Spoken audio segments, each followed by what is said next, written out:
Grâce à vous, Jean-Claude, permettez que je vous appelle Jean-Claude, j'ai commencé la journée d'excellente humeur. En effet, arrivant ce matin à Canal, je croisais votre grand ami Jean-Pierre Coff, lui-même d'humeur particulièrement enjouée, et qui chantonnait à tue-tête cet entraînant refrain « Nous entrerons dans la carrière quand nos ancêtres en sortiront ».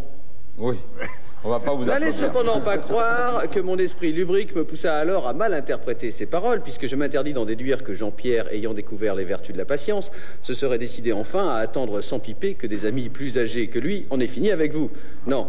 Mais toujours est-il que cette chansonnette eut sur moi un effet roboratif et qu'elle me procura une certaine sérénité, du type de celle que l'on devine dans le sourire béat de Vishnu, qui lui-même n'est pas sans évoquer celui de Jean-Claude Bourret, lorsque, les larmes aux yeux, il regarde dans la brume descendre l'ascenseur de la Tour Eiffel en murmurant « Enfin, ils sont venus me chercher ».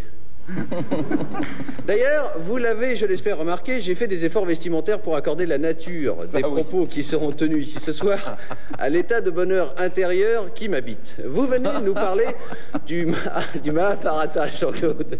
Attendez d'entendre mon bharata à moi, et je vous promets que vous ne serez pas venu pour rien. D'abord, vous devez vous demander ce que je fabrique avec tous ces bras, n'étant pas moi-même une divinité, enfin pas dans le sens où l'entend le Mahabharata, et encore moins un doux, mais plutôt un dur. Eh bien, je suis content que vous me posiez la question, Jean-Claude, au lieu de me laisser là comme un con, en feignant d'ignorer ces divers appendices qui me font ressembler à une langouste en fin de parcours, ou encore à Léon Zitrone tombé sur le dos et tentant en vain de se remettre d'aplomb.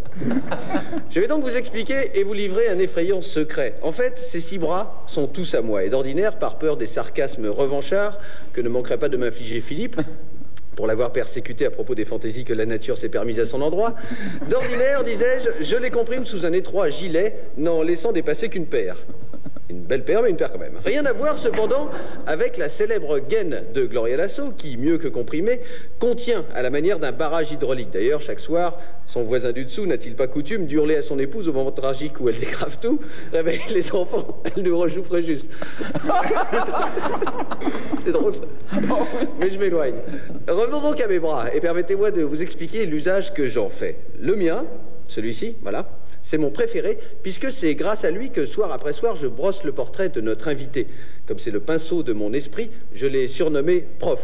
Celui-là me permet à la fois de me gratter lorsque je réfléchis et de me moucher lorsque le besoin s'en fait sentir. Il a pour nom Hatchoum.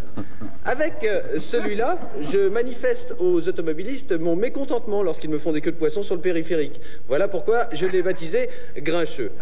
Vous vous demandez pourquoi celui-là reste si tranquille sans bouger depuis le début? Eh bien, c'est tout simplement parce que c'est un gros paresseux. Je me moque de lui affectueusement en le surnommant Dormeur. D'ailleurs, je me suis laissé dire que Philippe en possédait un aussi, bien que de taille plus modeste. Au-dessus de Dormeur, voici le petit Simplet, qui me sert à remplir toutes les tâches ingrates devant lesquelles l'intelligence se révulse, comme par exemple feuilleter le dernier Sulitzer. Simplet aime beaucoup Sulitzer, au grand désespoir de Prof d'ailleurs.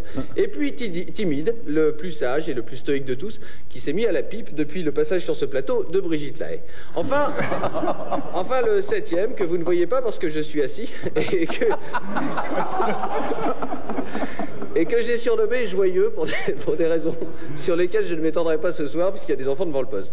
Tout ce que je peux vous dire, Jean-Claude, c'est que même s'il fait un peu bande à part, Joyeux mérite bien son surnom. Oh oui, voilà, j'ai fait le tour. Reconnaissez, Jean-Claude, que c'était le jour ou jamais, avec le Mahabharata, pour vous faire ces révélations.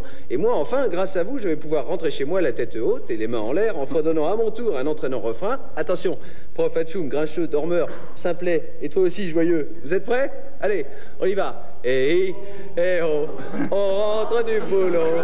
La la la la la la la la la la la. Bravo.